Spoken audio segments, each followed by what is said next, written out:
Welcome to the best of r/slash by TNA top-notch audio. You are about to hear stories, some previously posted and some brand new, from r/slash idontworkherelady, where we share stories about normal people who are actual customers that are mistaken for employees at that establishment.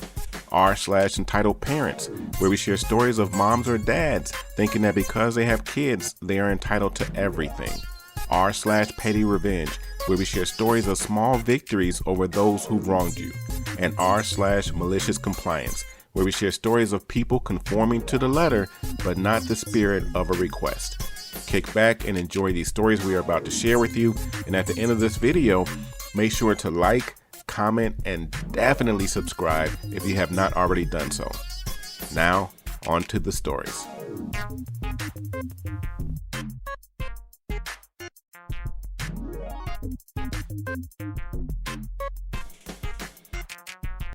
And this story is short, sweet, and direct to the point, posted by u/Kalinch. Get your hands out of your pants. So our 4-year-old likes to touch his pee-pee. Nothing abnormal there, but we don't want him to think it's okay to do it in public, so we discourage it. The other day, my wife caught him watching TV with his hands down his pants, so she told him to get his hands out of his pants. He said okay, and pulled his pants down and went back to playing with his pee-pee. Ah, parenthood. And this story is posted by u/ghostwolf_223. No, I'm not a recruit. I'm your son's CO. Happened last year. A single parent mistake humiliates a recruit for half a year. He still gets ragged on because of this. If anyone asks, he's cool with me sharing this story. Cast: OP, me, duh. NR, new recruit. RP, recruit's mother. Story: I was in the training grounds in my workout uniform, dry fit shirt with police on the back and dark blue cargo pants, going to hand a recruit his assignment sheet and also welcome him to my department. His name is Jackson, and he was selected to join my unit because he showed a lot of potential. Walking into the halls to find him, but bumped into his mother instead. Bear in mind, I wore something that recruits aren't allowed to wear as they aren't considered as cops yet, so they still have a chance of being rejected. All parents are informed on the first day what recruits are allowed to wear and what they aren't allowed to wear. This happened 3 months after that day. Conversation ensues. RP: Hey you. OP: Looking around to make sure she isn't calling someone else. You talking to me? RP: No, I'm talking to the ghost behind you. No spit, I'm talking to you. OP: Can I help you? RP: Yes, tell Jackson I'm looking for him. OP: Yeah, I'm looking for him too. If I may ask, who are you and how are you allowed back here? RP: Don't give me that tone, young man. I can get you rejected. I know your commander. BS, the commander is in the capital. The people in charge here don't really have ranks, and the only one who could deal with me here is the ground master, a personal friend. So, yeah.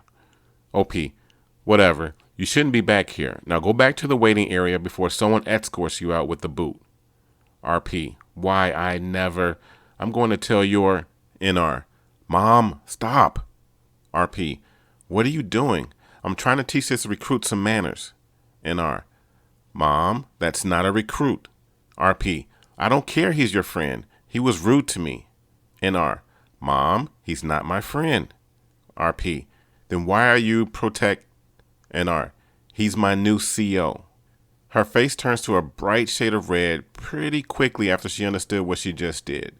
RP: Oh, your new CO. Such a handsome young man. I was just joking about telling the commanding officer. Hee hee. OP: Yeah. You're still in violation of the rules. You're not allowed back here unless you have a guide. RP: Oh yes, I'll just leave now. Officer. OP: Jake. Sergeant Jake. RP: Oh, such handsome name as well. NR: I'm so sorry what she said, sir. I will gladly accept any punishment. OP: Recruit, no one is in trouble unless someone doesn't keep violating the rules. Here's your paper, Jackson, and welcome to the narcotics unit. I'll be your new advising officer if you accept. NR: Yes, sir. When can I start? OP: If you accept, you'll start on Monday. You'll get your gear once you report in to your workstation. Dismissed. NR. Yes, sir. Thank you, sir. He and his mother walks out and enjoyed their weekend, and the station got a new story to laugh at. Now, he is sitting right next to me, watching me write this instead of doing his paperwork. His mother comes into the station once a while, and we still have good relations and sometimes rag on her as well.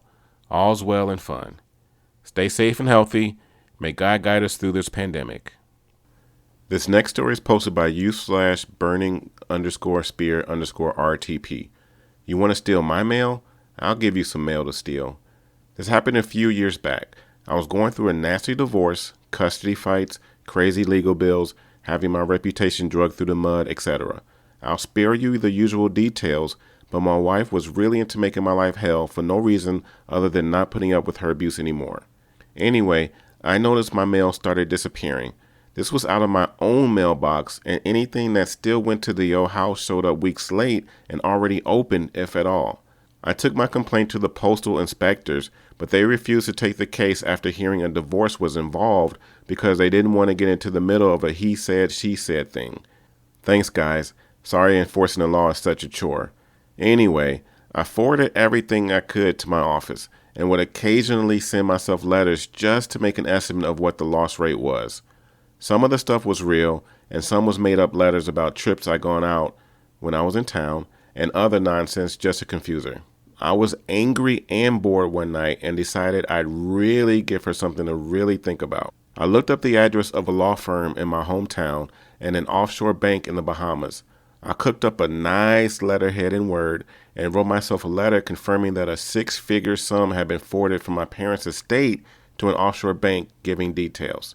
The next time I was in that town, I dropped it in the local post box. The letter disappeared, of course, and I kind of forgot about it. About a year later, when I was in court dealing with some other ridiculous BS, her lawyer demands that the marital property be redivided as I had fraudulently covered up some major assets. I was floored that she'd gone to all this trouble. I'd figured she'd eventually catch on, but that it would majorly mess with her head and she would start doubting what of her spine was accurate and where I was gaslighting her. But no, she spends a ton of money on a lawyer to pursue this treasure trove of gold I buried on a tropical island. I denied it all, of course. She sent the lawyer to try to subpoena bank records and talk to the other lawyers and so forth, and they came back to court all flustered when they couldn't prove anything. When I pointed out a couple Easter eggs I hidden in the letter, such as that the bank account number was my mother's birthday and that I mentioned a law firm named Dewey, Cheatham, and Hoe, say it a couple times, in the letter, they went ballistic and demanding the judge prosecute me for impersonating a lawyer. FYI, not actually a crime, and forgery on a nonsense letter I mailed to myself.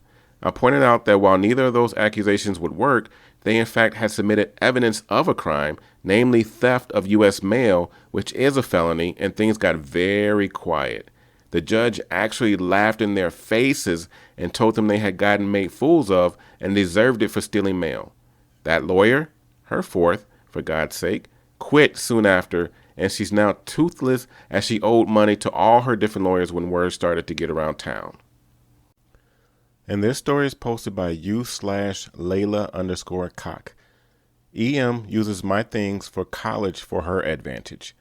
My family friend, I'll call her my teacher, is an ex-cosmetologist and ex-beautician teacher and now owns several highly rated salons and spas, hair coloring, cutting, styling, manicures, pedicures, and makeup. She knew I wanted to also do those things, but I am currently going to college to become a music teacher. She decided since she had a salon near my college, she would teach me her old lessons and what was required to be taught on weekends after the shop closed, my days off, and afternoon in exchange for working reception and as her assistant, booking appointments, greeting, checking people in, grabbing things, and doing errands if needed. She also said when I got my license, she would hire me there so I can work during the last years of my college, 5-year degree. My dad gave me a loan to buy the things I would need to be able to do it once he found out, over $1,000, and I could take out more if needed, for only this, and make payments whenever, no interest charged. My teacher gave me her old makeup kit, no makeup, just something for transporting it easily in, that only was dirty and didn't have locks on it, and my dad painted it white and painted cherry blossoms with my name in big neon pink letters on it for an Easter gift to me. I leave my kit in my room in the corner behind my dresses for my musical performances for college since quarantine. Now, my stepmom is just getting interested in makeup. I give her tips and a list of what products would be good for her skin, mature, dry, sensitive skin. I even told her I'd give her a discount if she wanted me to do her makeup, the price of products used only. Her response was, "Why can't you do it for free? We're family." My EM alarms were going off. I told her I need to pay back the loans I have and left when she started getting mad. I already didn't like her nor respect her at this time. If I leave for a night, I lock my bedroom door and bring only the key to my bedroom in the house with me. I went to a family barbecue for Memorial Day weekend. 2 aunts, 2 uncles, my grandfather, my teacher, her boyfriend, my mom, myself, and my 2 cousins, 1 6, 1 4, and stayed 2 nights. When I came back, my bedroom door was unlocked, which was a red flag since it's a force of habit to lock it. I looked and saw my kit in the middle of the room, open. There was a red flag factory. I just broke down and cried. My dad saw me and saw what was in my room. He knew that it was all wrong. My stepmom comes down wearing the makeup from the kit and wondered what was wrong. My dad asked her what she had done, and my stepmom told her, "Well, I made a copy of her key and borrowed your stuff. Makeup is cheap. You can replace it." I almost punched her. My dad took her into the garage and tore her a new butthole.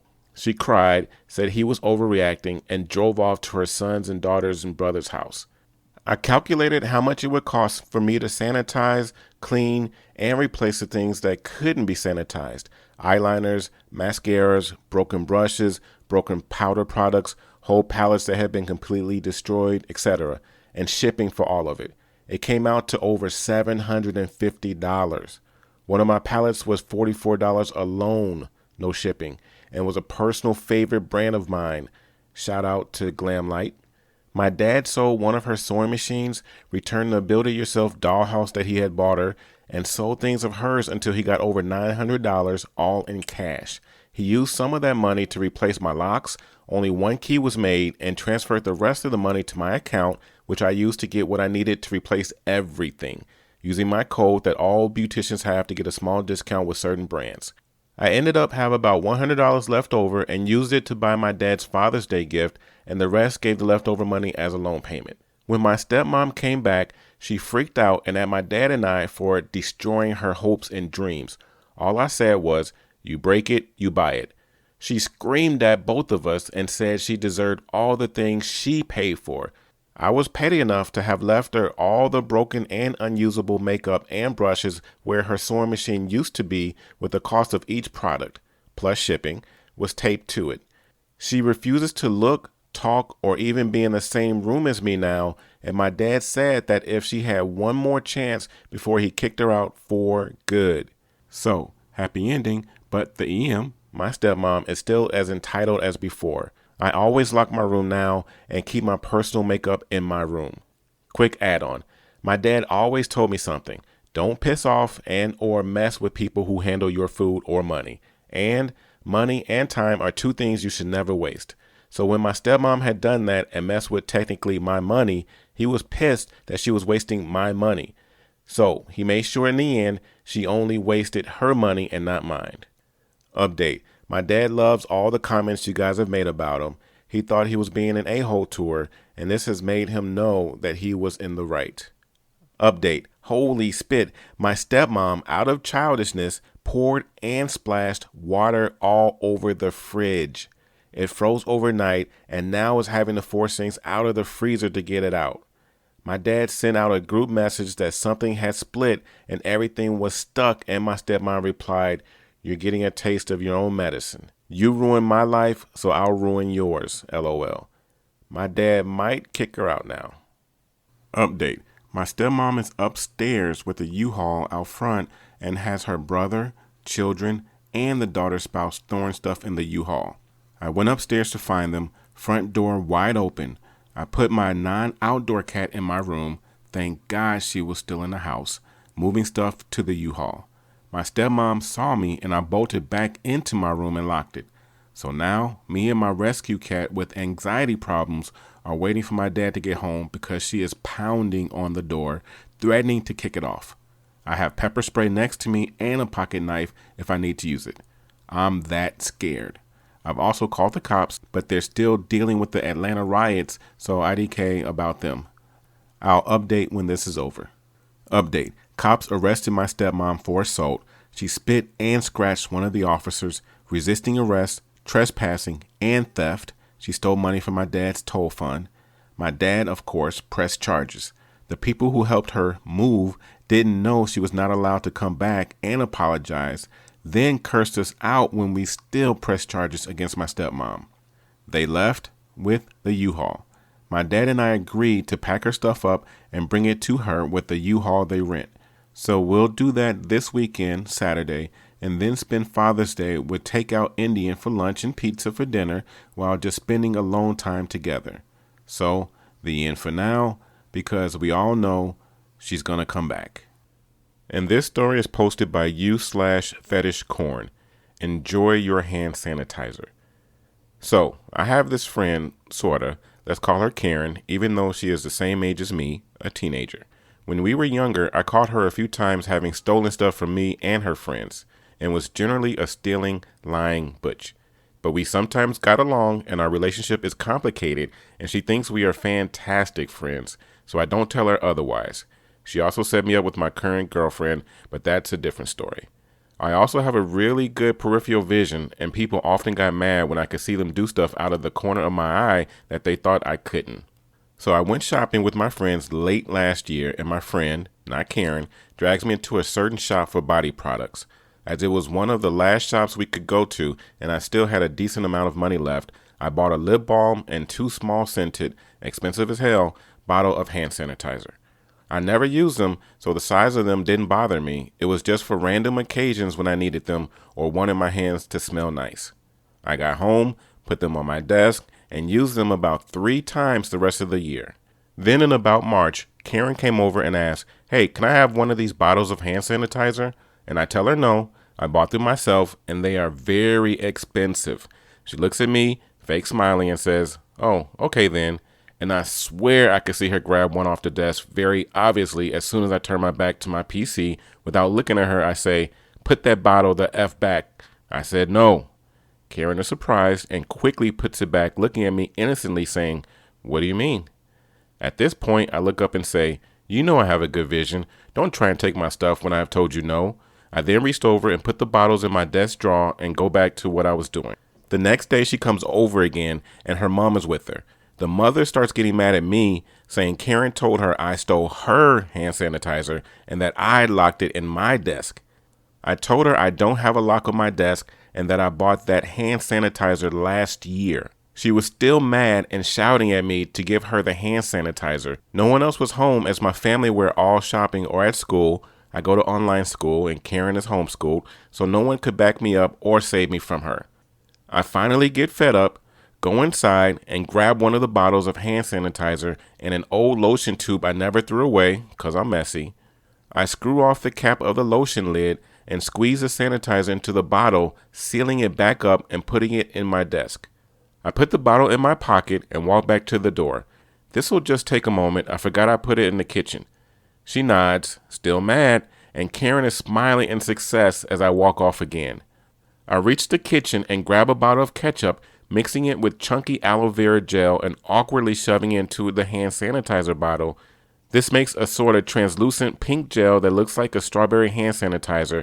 As that was the scent for this one, the smell of the original hand sanitizer is very strong and it overpowers the ketchup, making it seem convincing.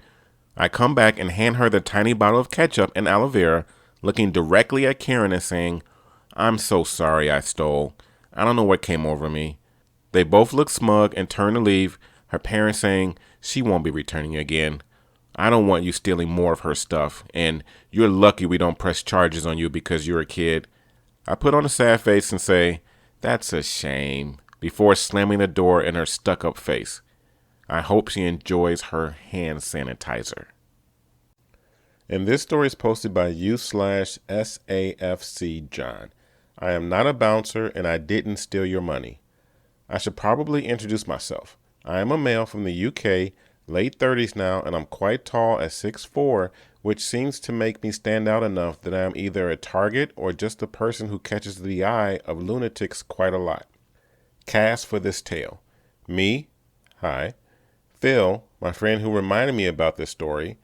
DG1 to 6, a group of drunk girls who made a small mistake but couldn't get past it. Bouncer, big fella. Not too bright though.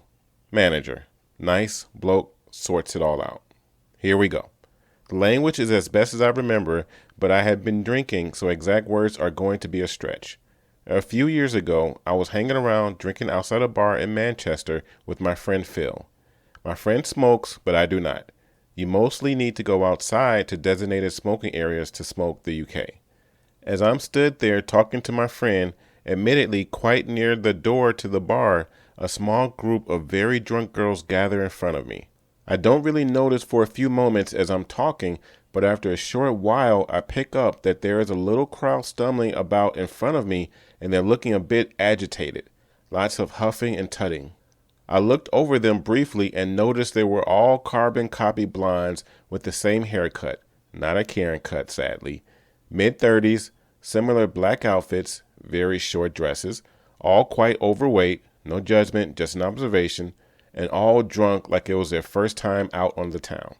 The only thing separating them was the level of fake tan they had gone for. It ranged from orange to a kind of mahogany color. I am oblivious to why they are standing there or who they might think I am at this point, but I assume I am in the way a little bit, so I move to the side away from the door and they start to enter the bar with a few slurred variations of finally and effing useless. It seemed obvious now that they thought I was the bouncer and doorman who had let them in, but at the same time I just thought I must have been in their way a bit. There didn't seem to be a bouncer as it was a quiet night, so an easy mistake to make. I should also mention it was cold and rainy in Manchester, it usually is, so I was wearing a big coat. It was dark in color, but wasn't the usual bouncer uniform of black coat with SIA identification on the sleeves. SIA is Security Industry Authority, if memory serves. I actually did work door security for a couple of years at student bars and clubs in the past, so I know a little bit of this, but that was years ago. Most I'm bouncers tend to be quite big guys as it's a physical job when spit goes down with fighting and such, and I'm in that category because of my height and build.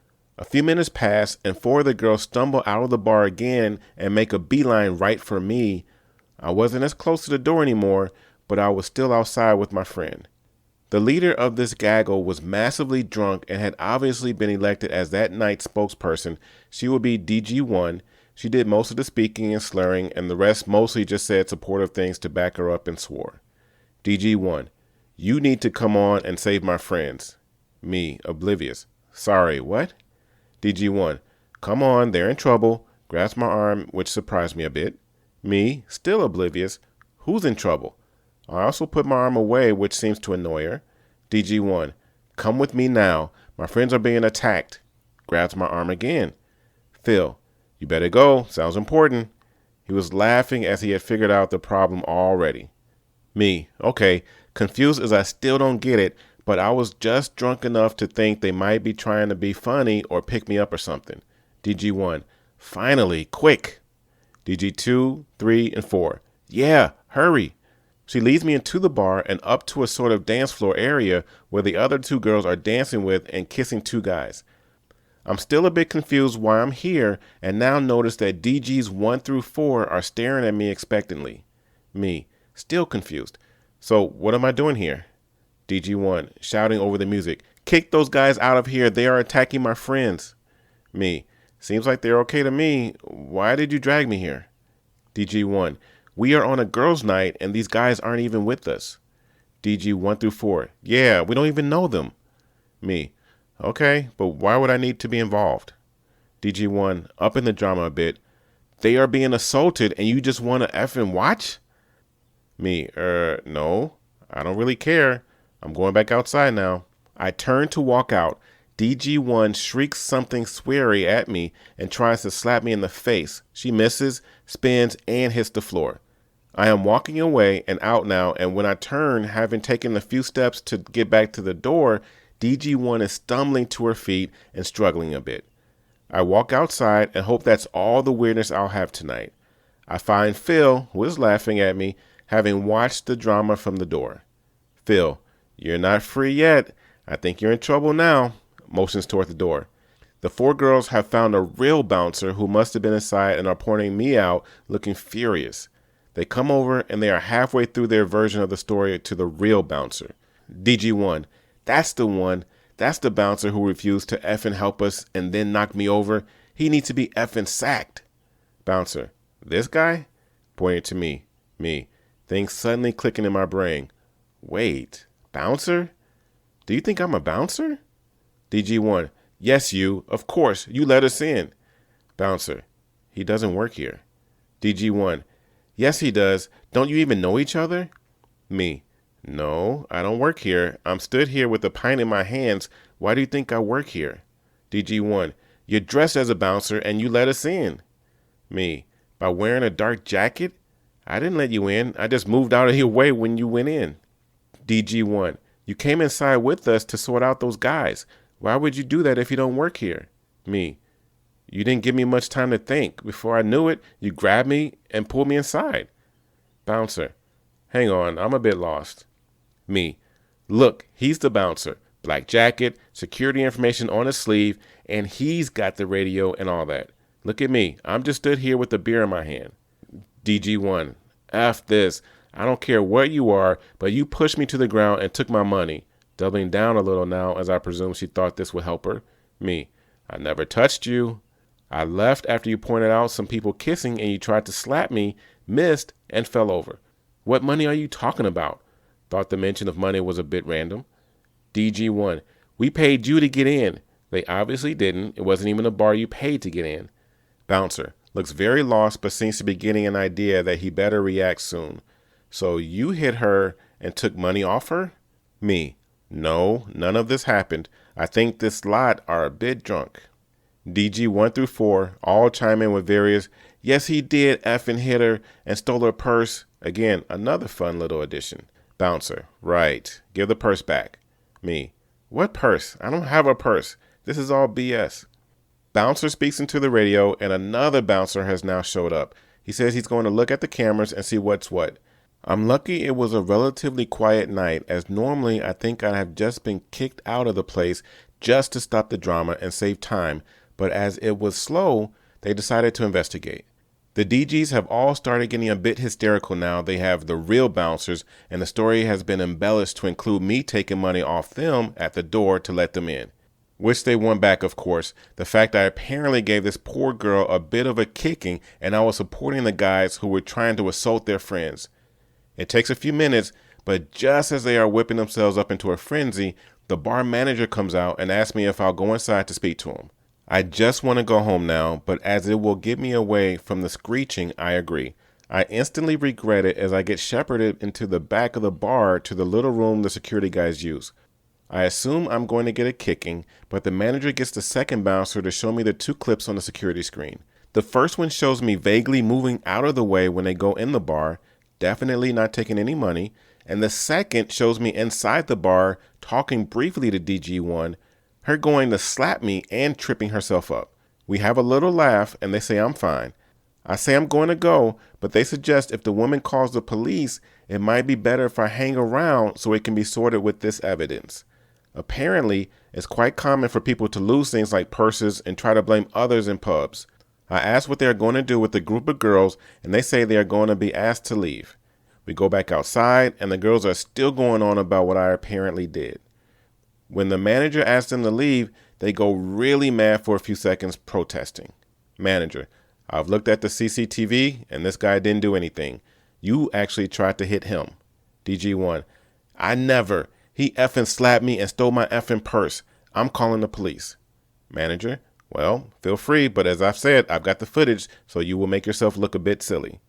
DG1, no, I won't. I bet you do this all the time. Rob people and share the money. Bouncer, you've been asked to leave, so please go. DG1, I'm not going until he gives me my purse back.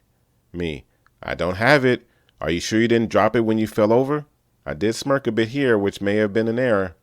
DG1, you smarmy little C. She launches herself at me, but the bouncer, with reflexes like a cheetah, manages to catch her in midair and holds her there.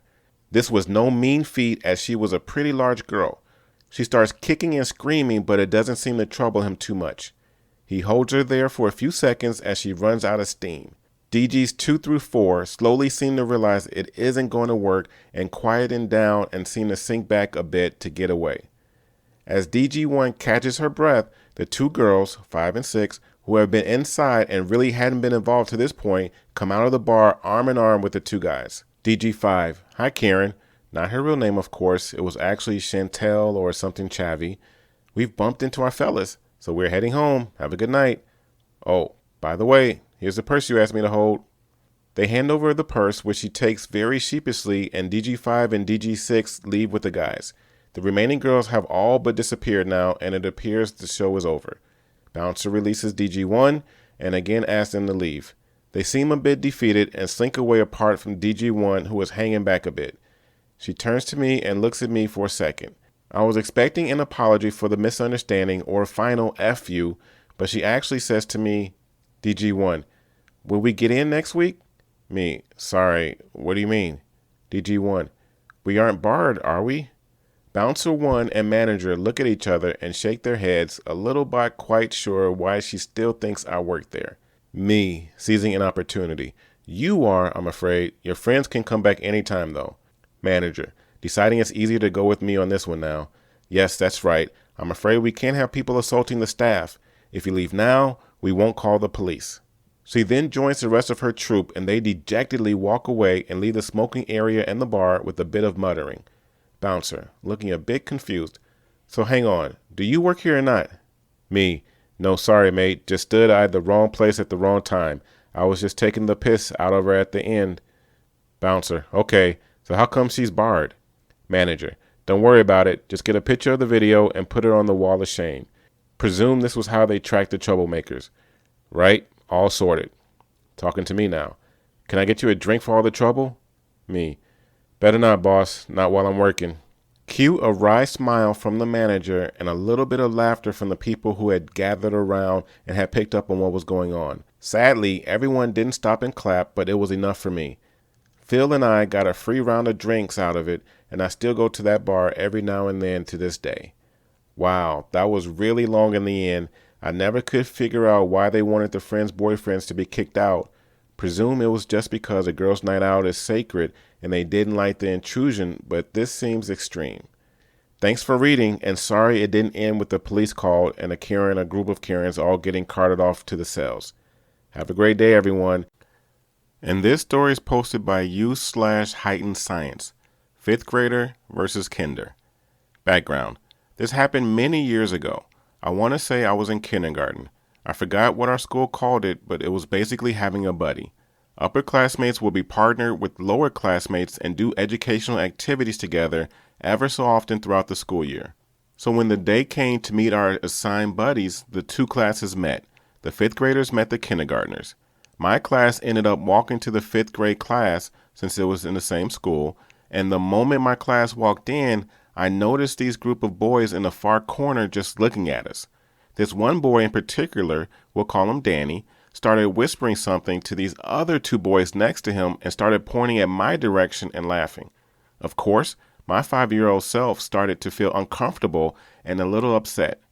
One of the teachers started to reiterate why both our classes are there, and they started calling out the names of students who are being paired with one another. Danny kept whispering and pointing and still laughing with his group of friends during all of this. I just remember looking at him and just giving him the stank eye. All I was thinking of was how much I didn't want to be partnered with him. When you know it, Danny was my assigned buddy. Our teachers gave us a few minutes to talk to our buddies and get to know each other a little bit. Now, this specific part of the story, I remember it like yesterday because it just pissed my little self off. Danny had a box of crayons and said, "Would you like to have them?" As he asked me, he extended his arm out. I didn't say anything. I just kind of smiled and went to grab the box of crayons, and before I could grab it, this boy quickly retracted his arm and was like, "Psych, I was just joking," and busted out laughing. I was so mad and embarrassed because his group of friends started laughing too. Revenge. At this point, I was not happy, and in my head, I started to devise a plan. At the time, I was a very shy person, and when situations like these happened to me, I would deal with it on my own because for some reason, I was too scared to ask for help. So I decided that I'm going to make Danny not want me as his little buddy so I wouldn't have to be the one to ask the teacher to switch us. The best way I could think of was doing the exact opposite of everything he asked me to do because after all, he is going to be responsible for me. Our first assignment was to go out in our school courtyard and search for specific plants. As soon as the teachers let us loose to start roaming around, Danny was like, "Follow me." I let him walk a few steps ahead and I legit walked the other direction. It didn't take him long to realize I wasn't following him because I heard him running up behind me. "Where are you going?" I never said a single word to him. He kept saying to follow him, and when he said straight, I went backwards. He said left and I went right.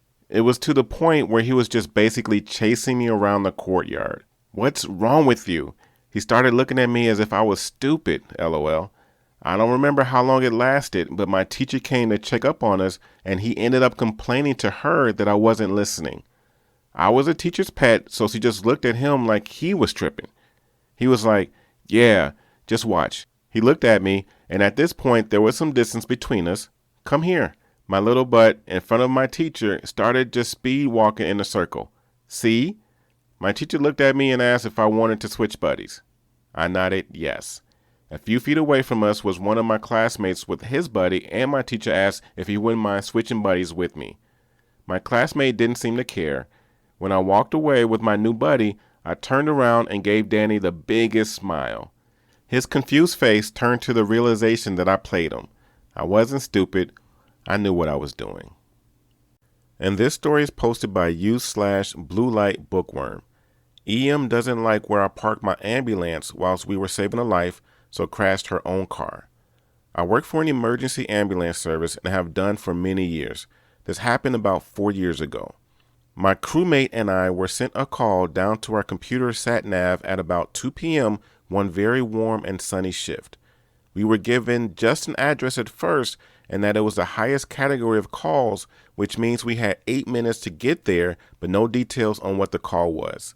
This isn't unusual. They get an address first to save precious seconds sending us, then downgrade the job to a lower category if needs be once the details have come through. I'm driving whilst one of my favorite crewmates was in the passenger seat. So on go the blue lights and sirens to get through the building traffic. Then our dispatcher calls us up on the radio, female, mid-50s, CPR in progress. Well, darn. We race like hell to get to this poor lady. Every minute counts when doing CPR. The longer it goes, on the more risk of brain damage and less likelihood of getting the patient back. Luckily, we weren't far off and got there very quickly. The lady lived in a very nice house on a well-off street. It was a typical crescent street, half-moon shaped with both ends of the road connecting to the same main road. There was a long line of cars parked on one side of the street, meaning that there was only enough room for one car to pass at a time.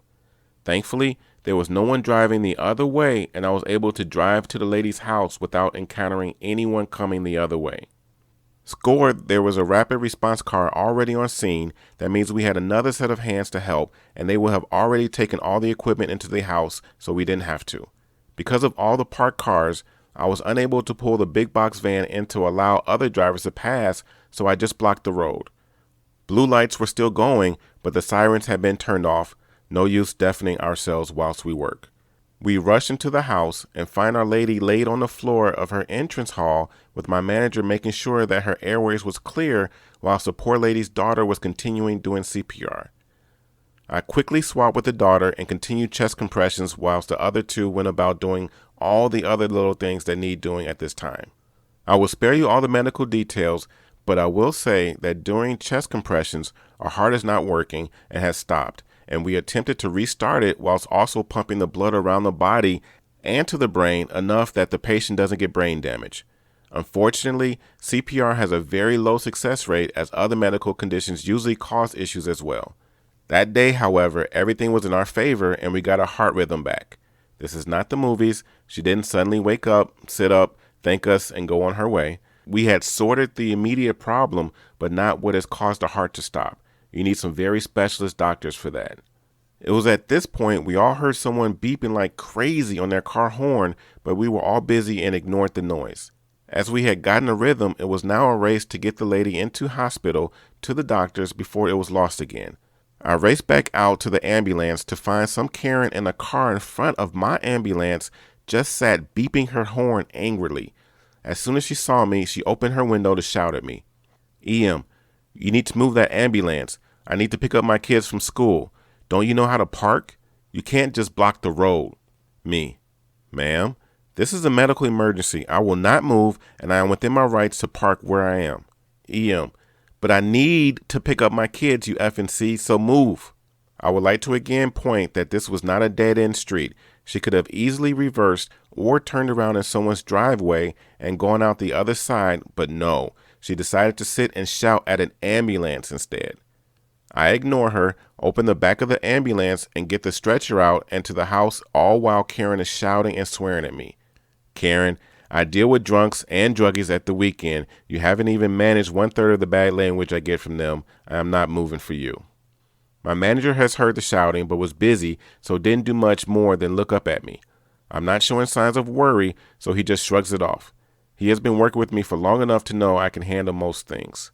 We quickly lift our patient onto the stretcher just outside our house, but the movement means that her already weak heart stops again. Darn. We start chest compressions again, and as we do, we hear an almighty bang and a sound of metal scrapping on stone. F, what has Karen done? As I'm stood nearest the road in the front garden, I am the only one who can see what's happened. I don't know how many people know this, but outside some British homes between the pavement and the road, there is sometimes a patch of grass called a verge. Most people don't want strangers parking their cars on this verge and tearing it up, so go to all sorts of lengths to stop people from driving on it. Around here, it is quite common to have large bits of concrete about the size and shape of half a yoga ball placed on the edges of the verge and painted white so that they are clearly visible. Can you see where this is going yet? Yep. Instead of doing the same sensible thing of turning around or reversing, our dumb Karen has attempted to go around the ambulance by driving onto the grass verge at full speed, hitting one of these balls and actually going up onto it, beaching her car on the concrete. I could see her sat in the driver's seat shouting and hitting her steering wheel. My manager doesn't even look up from the patient he is working on. "What's going on?" Me, "Nothing, boss. Just some karma at work." I take over the chest compressions as we quickly roll the stretcher to the ambulance. I see the moment Karen sees us. She was red-faced until she turned her head towards us to see 3 ambulance workers doing CPR on our lady. I have never seen someone go so white so quickly. She shrinks down into her chair and tries to disappear as I just smirk at her. At this point, both my crewmate and manager have seen the beached car. To be fair, it was hard to miss, and I heard a quiet "what the F" from my manager. We loaded the patient up, and just before we set off, we got a pulse again. Yay! A very quick run into the hospital and some excellent work by the doctors meant that our lady was awarded a brilliant prognosis and able to leave the hospital not long after. Sorry, can't remember how long she was in for. Don't know what happened to Karen. Maybe she is still there stuck for all eternity. And this story is posted by u/mentally_and_amoeba. Getting exactly what is ordered. I never thought I would post on here in a subreddit like this, but I'm posting on behalf of my brother, we'll call him Jason, who started his first job and not 3 days into it, met his first Karen and witnessed a really satisfying case of malicious compliance. For background, he started his job at a popular pizza chain and was with 3 other employees, Alicia, Kaylee, and Jess, all 3 of whom were easygoing young women who were showing him the ropes. It was a busy day, and in walks our future Karen. But at the time, she was seemingly nice and even left a small tip for initial order, wings and a pizza. Cut to about an hour later. She calls, and Jason is the one managing the phone. She tells him that her pizza was completely undercooked and disgusting, and it tastes as if someone had just poured an entire pile of butter on it. and she demands a new pizza be delivered to her home for her for free. Keep in mind that 1, she initially came in to pick up her first order, and 2, this pizza place has a delivery fee. So Jason, unsure what to do because it is his third day, calls over his coworker Jess, and they were talking about what to do for the situation. And meanwhile, he is still on the phone, keeping her on hold, and Jess says to him that if she wants it, she'll have to come back to the store and get it. So Jess goes to start the pizza, and Jason informs Karen that they were not able to deliver, but they still were able to honor her request. Her last words before hanging up were snippy, "Fine. I'll go there and I'll make a scene." Yikes.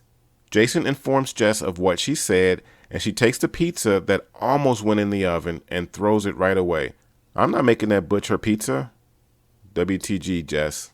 Our walks the shift leader, Kaylee, who asks why Jess threw away that pizza. Jason catches the shift leader up to speed, and Kaylee just sort of shrugs it off. Cut to an hour later. Karen comes storming in, her previous box of pizza in hand, slightly more in disarray than she previously had been. Jason says, knowing who she is, "Hi, how can I help you?" "Hi, I'm here for my pizza." Kaylee steps in at the moment and asks, "Are you the woman from the phone?" "Of course, look at this," she says haughtily, and opens the pizza box, revealing the already half-eaten cheese pizza that didn't have anything wrong with it. Kaylee responds, "I don't care. Did you threaten my employee?" Clearly taken back by this accusation, Karen exclaims in self-defense, "No, of course not. No one threatened anyone." "Okay, well, he says otherwise." Karen insists she did nothing wrong. "I said my pizza was undercooked and calmly asked for a new one." Jason shakes his head. "Ma'am, I'm sorry, but that's not what you said." Karen, now being caught in a lie for some reason, now says, "I wasn't even the one who called." Alicia steps in, then pulls Jason over to the side while Kaylee and Karen continue and says, "All right, we're just going to pretend to do something and listen in on this." Karen's final words on the matter before Kaylee gives in to end up remaking her pizza are, "My kids are starving. This is not acceptable." And so they begin to make her pizza. Karen complained it was underdone, so they are extra careful to be sure the crust was burnt and hard. She complained that it was too much garlic on the crust, so they place none on and leave it bland for her. No oil is in sight. When they give her the pizza, Jason smiles. She opens it and sees the disaster of a pizza, looks up with disgust, realizes she's not going to win against 4 young people who refuse to be treated like garbage by customers, and leaves in defeat. She calls corporate, so she's heard, but nothing will probably come of it. Hope your starving kids enjoyed the wings that you didn't bring in. And this story is posted by u/rhunter1980.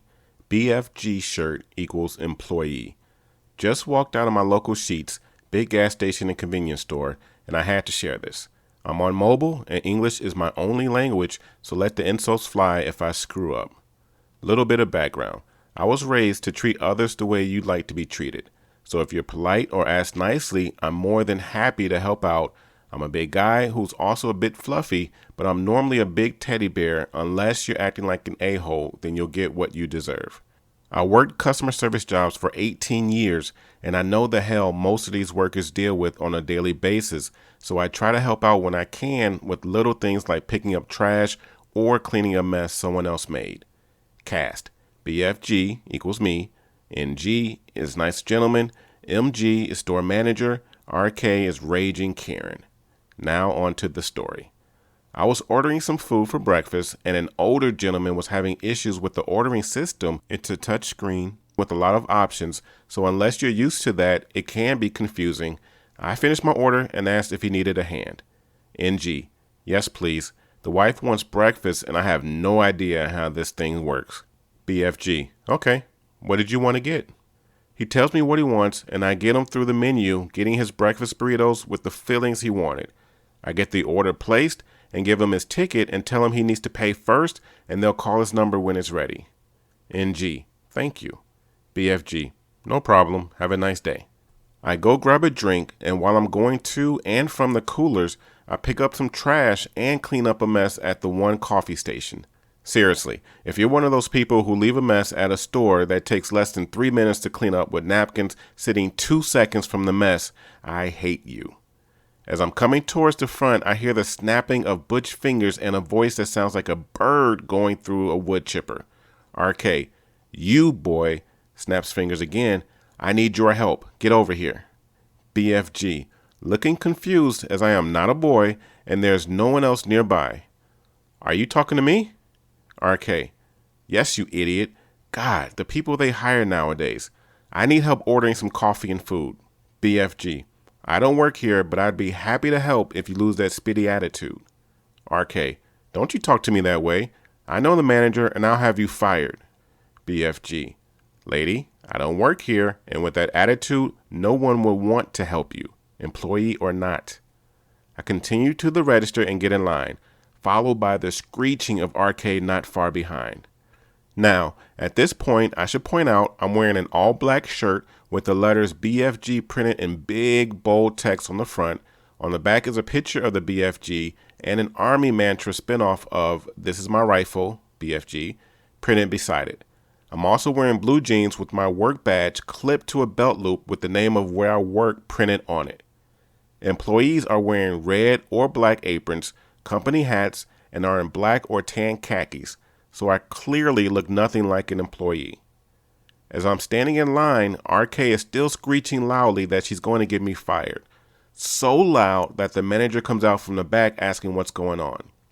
MG, ma'am, what seems to be the problem? RK, this employee refuses to help me. I demand to speak to the manager and I want him fired now. MG looks at me and points, this guy? RK, yes. MG looks at me again with a very confused look on her face. Ma'am, he doesn't work here. He's a regular customer. I frequent this place often and know most of the employees and who the managers are. I often drop off fresh donuts from a mom and pop place I swing by every now and then on my way home from work. BFG, hey MG, rough morning already? RK, bullspit. He works here. He just called you by name. I saw him help someone else and then clean up back at the coffee machine. I want the manager now and him fired. I'll be calling corporate the second I'm out of here. MG, ma'am, I am the manager. He is not an employee, and I want you out of the store now for being rude, disruptive, and not wearing a mask. I'll be calling the police if you continue pressing your luck. RK, if he doesn't work here, then why the hell did he help out that other guy and clean up back there? BFG, because I'm not a complete piece of spit. I've worked this type of job before, and it's people like you that make this job a literal hell to work. You're probably the one who made the mess at the coffee machine. RK, aghast that someone would talk to her that way. But, MG, ma'am, leave now. She starts to head toward the door, and she must have finally saw what was on my shirt front. She had to make a comment. RK, what's BFG stand for? Big fat guy? BFG, no, big effing gun. You want to see? I pointed my thumb towards my back. RK quickly shut up and left the store, got in her car, and left. MG, what the hell was that about? I turn around, she reads my shirt and chuckles. MG, so where's my donuts for making me deal with this crap? BFG, sorry, they're not open Mondays. I'll snag you some next time. The usual mix box? MG, sure, but I won't be working in the morning again till next Wednesday. And you know the vultures won't let me any if you drop them off in the morning. BFG, all right, I'll snag you a box next week. I paid for my stuff, grabbed my food, jumped in the car, and started typing. Guess I'm making a donut run next week. To anyone working customer service, I hope your day is as quiet and calm as possible. And this next story is posted by u/Little Kiju, Why You Shouldn't Be Rude to Fast Food Workers. I apologize if this is a long one. This story happened about a year ago when I was working at an unnamed sandwich chain restaurant that was located in a very small tourist town, and the petty revenge was done by my coworker on my behalf. The majority of the customers were regulars that worked nearby, and it was really slow when there wasn't a high school sporting event or people going to the lake for summer. Because it was usually slow, we were told to only prep limited ingredients, which were usually gone or very low by the end of the night. Limited ingredients wasn't much of a problem since people were usually okay with waiting until we prepped more. Until now. It was about 9:45 p.m. and we closed at 10 p.m. I was manning the store while my coworker was on his lunch in the back of the restaurant. Suddenly, a rather old man, EM, walks in, and by judging his demeanor, I can tell I'm in for a treat. I wash my hands and put on a pair of gloves before walking over to help him. Our exchange went as follows. Me: hello, sir. Welcome to restaurant. How can I help you? EM: yes, I would like one of your rotisserie chicken sandwiches. Me: I apologize, sir. We ran out of rotisserie chicken earlier. I can go check if we have some more thawed in the back, and it will only take a moment to prep. EM sighs and crosses his arms. Seriously? No, I don't have time for that. I guess I will have a steak sandwich. Me: I apologize, sir. We are also out of steak. Again, I can go check if we have more. EM scoffs and rolls his eyes. Are you serious? You have one job and you can't even do that. I guess I will go for my last resort. Do you have any meatballs? I check and thank God we have meatballs, but only for a 6-inch. Me: yes, but we only have enough for a 6-inch sub. If you would like a foot long, I could quickly heat some up. EM somehow sighs even harder than before. You only have enough for a 6-inch? What kind of establishment is constantly out of ingredients? Give me the 6-inch, I guess. I do my absolute best to keep my customer service smile and cheery voice, but I was absolutely dying inside, and my coworker, who is visibly pissed off, has now come to listen in on what's happening. I got him his bread, scooped the meatballs on with as much sauce that would fit, topped it with cheese, and toasted it. He made sure to sigh and roll his eyes at every opportunity as I was finishing up his food. He says he wants it to go, so I wrap up the incredibly sauced sandwich and ring him up. Then another conversation ensues after he sees the total. EM: aren't you going to give me my food for free? Me: I'm sorry? EM: well, I didn't get the sandwich I wanted, and you took forever, maybe 5 minutes tops, to make it. I should get my food for free. Me: I'm sorry, I am not authorized to give away food for free.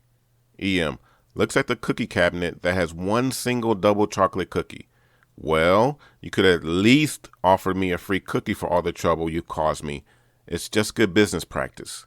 Me: I apologize, sir, but I cannot give away free cookies unless they are from yesterday's batch.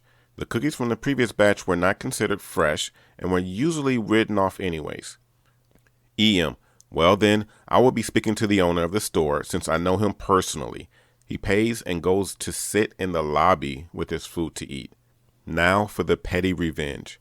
After I finish the transaction, a young construction worker, C, who occasionally stops by after a job, walks in and waits patiently while I wash and glove up again. At this point, it's about 9:55 p.m., and I had shooed my coworker off to go finish his lunch since he only has 5 minutes left. Me: hello, what can I get for you today? C: yeah. Can I get a foot-long steak sandwich? Me: sure thing, but I will have to go see if we have any thawed in the back. Give me just one moment. C waits patiently while I prep a new container of steak, and it only takes about 30 to 45 seconds. My coworker and I are in the back room spit-talking EM because he was still incredibly heated about me being degraded like that, before I'm back on the line. I finish up his sandwich as fast as I can, and just as I start wrapping it up, my coworker clocks back on and says he can ring him up. I saw the mischief on his face and knew exactly what was going to happen. Coworker: sir, would you like one free cookie with your meal since there was a delay making your sandwich? We only have one left, but it's the least I could do to thank you for your patience. C: oh sure, thank you. I smile brightly, pack up the cookie, and place it in the bag with the sandwich. After C leaves, EM comes up to the counter looking furious and demands an explanation, all the while I opt to start cleaning up the line so I can start watching this glorious moment unfold. My coworker cheerily informs EM that since the store was closing in less than 1 minute, the cookie was going to be thrown out anyways, and asks that EM leave the store so we could close the lobby. EM storms out of the store, going off about bad business practice, never to be seen again. Neither of us got in trouble. I truly miss that coworker. This has been the best of r/, presented by TNA Top Notch Audio. Now do us a huge favor and comment below. Tell us which of those stories are your favorites and why. Also, make sure if you have not done so, of course, like, but also subscribe if you have not already done so to the TNA Top Notch Audio channel. And make sure you also tell your family, tell your friends, tell your coworkers, tell your neighbors, tell everyone about TNA Top Notch Audio. And we look forward to providing more videos for you and your enjoyment in the future. Have yourselves a great day.